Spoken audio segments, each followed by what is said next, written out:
I recently made a video called The Gods Are Not Your Pets. I guess this is part two. Maybe it should have been part one, but here we are. I've been reluctant to talk about this for a few reasons. First, I was having trouble putting my finger on how my process of ending up close to certain deities is different from what's talked about in the witchy influencer sphere. Second, I completely understand that my way isn't the only right experience to have. And third, I'm really committed to Celtic polytheism, and the last thing I want to do is make anyone feel unwelcome or to turn them away from a deity. Okay, I think that's all the disclaimers, except for the usual. I've been a Celtic polytheist for over 40 years, but it's still not up to me to tell you how to do this. So this is just a mixture of unsolicited advice and wisdom of experience. Being a Celtic polytheist, what I'm going to say is most relevant to Celtic paganism, but it probably applies to most other revived European religions as well. So, what the heck is going on with all this how to find your deity stuff? I know it's not new. I'm not on TikTok, but I'm guessing that this stuff is having a moment over there based on how many questions I'm seeing about it in other spaces. So let's look at a typical question. It might go like this. I really want to get into Celtic paganism, but I don't know what deity to start with.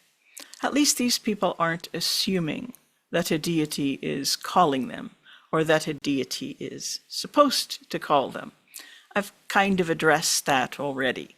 But maybe they are assuming that one deity is the right one for them in a way that means that the magic won't happen if they pick the wrong deity or something. Imagine that deciding you want to be a Celtic polytheist is like being given a key, yet you don't know what door it unlocks, and you're afraid to try random locks because you heard a rumor that if you try the wrong lock, a burglar alarm will go off and you'll be in big trouble. Pretty scary, huh? But that's not how Celtic polytheism works. It's more like, well, go into that room over there, the one with the door marked Celtic polytheism, or if you want to be more specific, Gaulish polytheism, or Irish, or whatever. The door's open. There are comfy seats, good hospitality. The gods don't keep regular office hours, but some of them are often there. You can leave messages or just hang out and get to know whoever is there. Don't worry if the gods don't speak to you. They may glance your way, maybe smile or nod, but they're glad you're here. In time, you'll get to know some of them. And while you're here, it's a good plan to get to know some of the more experienced people in the room. Okay, that's a bit of a fantasy, but I think it's a better analogy than mysterious locked doors and burglar alarms. I'll tell you how things went for me, but obviously there are many ways it could go. I wanted to get into paganism at a time when I really didn't have much information. I ended up with some books about ancient Celts, including one about Scotland, where I lived. The books were sort of interesting, and the deity names that most interested me were Lugh and Breed and Belinos. So I decided I'd try to worship them. And I just kind of got on with it. I performed a few strange rituals, which felt satisfying.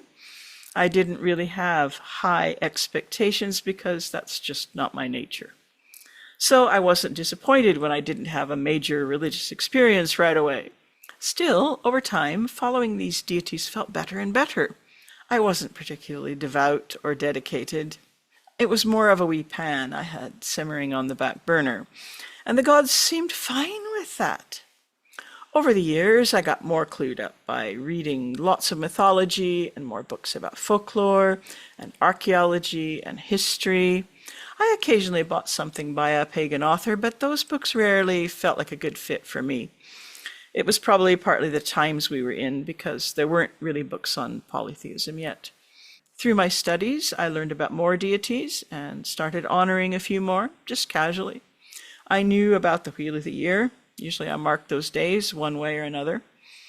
About 10 years into that, some things changed with me, and paganism became a bit more central to my life. I decided to bring it to the front burner. I felt like it was time to take more action. Maybe 5 or 6 years later still, I turned up the heat on it some more. And I think it's hard when you're maybe only in your teens or something, or even if you're older, but just starting, to see that this is something which will grow organically as you grow. You don't need to start out perfectly or correctly. There probably isn't a specific deity out there with you on their list.